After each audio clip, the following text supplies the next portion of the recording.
Assalamualaikum warahmatullahi wabarakatuh. Bismillahirrahmanirrahim. Uh, Kemahiran perundingan GMGM 3033. Saya Abdul Malik bin Abdul Muttalib 266504 akan menerangkan mengenai dengan isu perundingan antarabangsa. Next.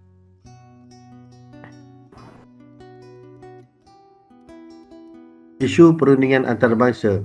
Perundingan dan kerjasama di antara Malaysia dan Amerika Syarikat, mana hubungan asal yang diwujudkan antara Malaysia dan Amerika Syarikat telah berlaku sebelum Perang Dunia Kedua lagi, di mana Amerika Syarikat telah menjalankan aktiviti perdagangan dan pelaburan di Tanah Melayu yang ketika itu dijajah oleh penjajahan British.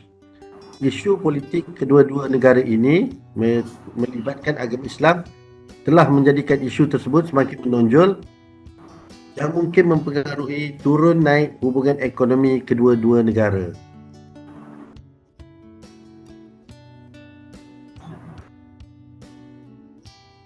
Amerika Syarikat dan Malaysia menjalin kerjasama yang kukuh berdasarkan nilai demokrasi, penghormatan terhadap hak asasi manusia dan kedaulatan undang-undang. Kerjasama keselamatan Amerika Syarikat dan Malaysia menggalakkan kemakmuran, keselamatan dan keamanan. Malaysia adalah rakan dagangan ke-18 terbesar Amerika Syarikat dan Amerika Syarikat ialah syarikat pelabur asing yang terbesar di Malaysia. Pelaburan langsung sebanyak 13.5 bilion menjelang 2020. Pada tahun 2018 hingga ke tahun 2022, di mana Amerika Syarikat menyediakan kira-kira 220 juta dalam bantuan keselamatan kepada Malaysia, termasuk penyediaan peralatan, pendidikan, latihan dan program pertukaran lain. Amerika Syarikat melabur kira-kira 1 juta setahun dalam program latihan ketenteraan antarabangsa. Seterusnya sahabat saya akan menerangkan. Terima kasih.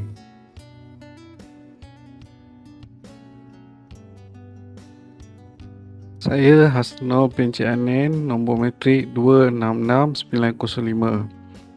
Saya akan menerangkan strategik atau pendekatan kerajaan Malaysia dalam perundingan dan tawar-menawar. Strategik tawar-menawar integratif di mana persetujuan dan kerjasama kedua-dua belah pihak mencakupi segala aspek dari segi bantuan maupun ekonomi dan pelaburan. Walaupun perlakuan atau motif yang telah dilakukan oleh kerajaan Amerika Syarikat terhadap penindasan negara-negara Islam ditentang keras dan diketik hebat oleh kerajaan Malaysia.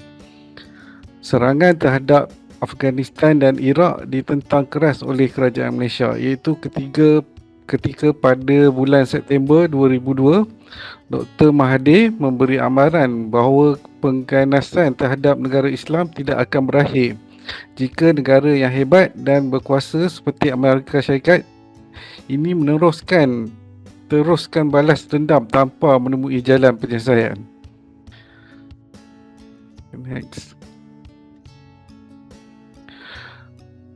Pihak Amerika Syarikat berperanan masih meneruskan kerjasama untuk tidak menghilangkan kerjasama dan sumber antara Malaysia dan Amerika Syarikat walaupun ada perubahan ekonomi yang menyusut.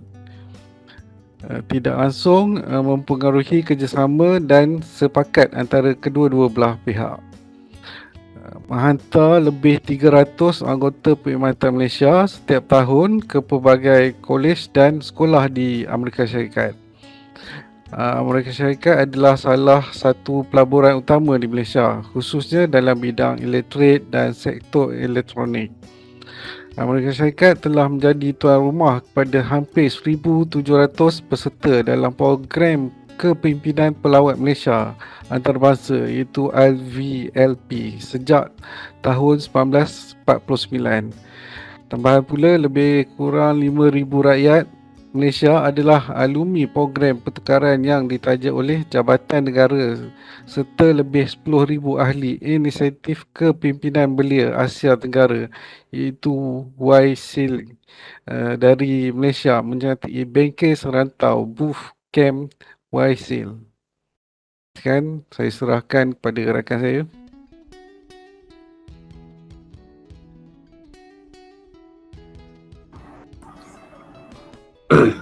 Assalamualaikum warahmatullahi wabarakatuh. Saya Ahmad Kamal Hakim bin Muhammad Noor, nombor metrik 266880. Saya akan menerangkan teori hubung kait dengan strategi kerajaan. Menurut teori Wiki RJ ETAL 2001, terdapat dua alasan kenapa setiap perunding perlu tahu tentang strategi tawar-menawar pengagihan, iaitu yang pertama, situasi yang saling bergantungan antara satu sama dan perundingan mahu memaksimumkan hasil yang didapati dalam sesuatu perjanjian, dan apabila mereka tidak mementingkan perhubungan dengan pihak yang terlibat. Berlaku di antara kerjasama antara Kerajaan Malaysia dan Kerajaan Amerika Syarikat, di mana kedua-dua pihak tersebut mahu memaksimumkan sumber dan hasil yang didapati masing-masing dari aspek ekonomi, bantuan ketenteraan, pelaburan, saling menghormati atas dasar memberi manfaat kepada kedua-dua belah pihak atau win-win situation. Juga bekerjasama dalam memerangi dan mencegah pandemik seterusnya. Next. Hasil perundingan. Pada tahun 2021 terdapat perjanjian intergovernmental agreement antara Kerajaan Malaysia dan Kerajaan Amerika Syarikat yang telah ditandatangani pada 21 Julai 2021 oleh Ketua Setiausaha Perbendaharaan Yang Berbahagia Datuk Asri bin Hamidun dan Duta Besar Amerika Syarikat ke Malaysia, iaitu Tuan Yang Terutama Brian McPherson. Kesimpulan perjanjian ini adalah bukti hubungan erat yang terjalin lama antara kedua-dua negara.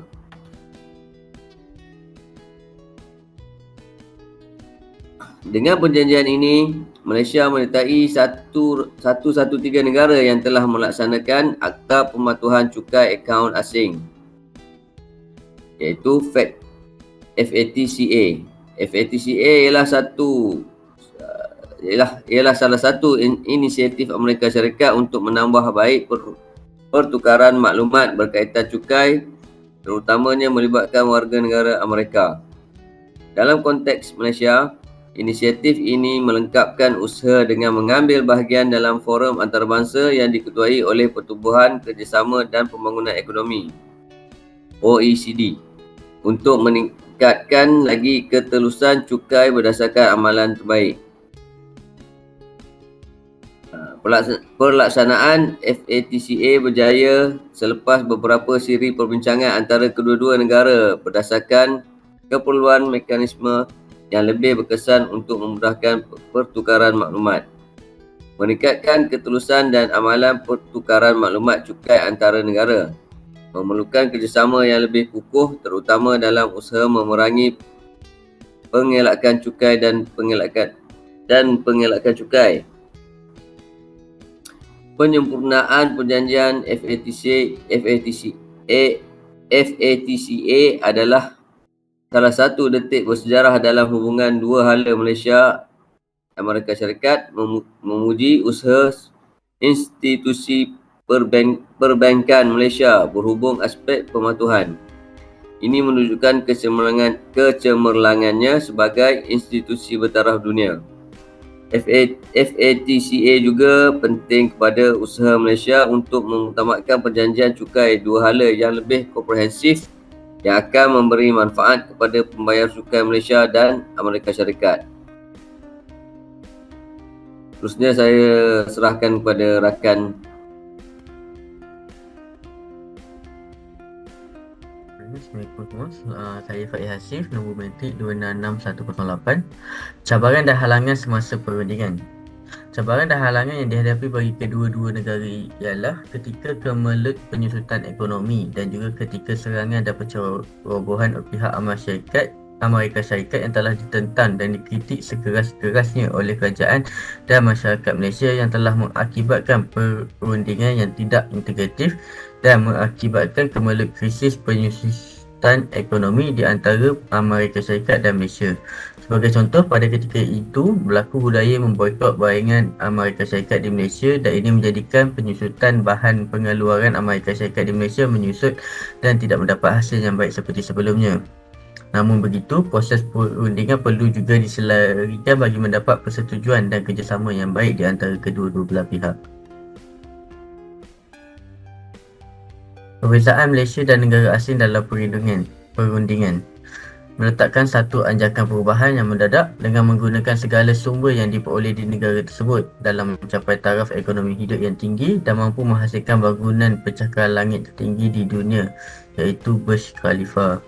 Sikap dan gaya mementingkan perhubungan jangka masa panjang, bertenang, peramah, sabar dan gigih, tidak peduli secara peribadi, mencari penyelesaian yang paling menguntungkan, berkompromi dan elak konflik. Seterusnya pada Hadi.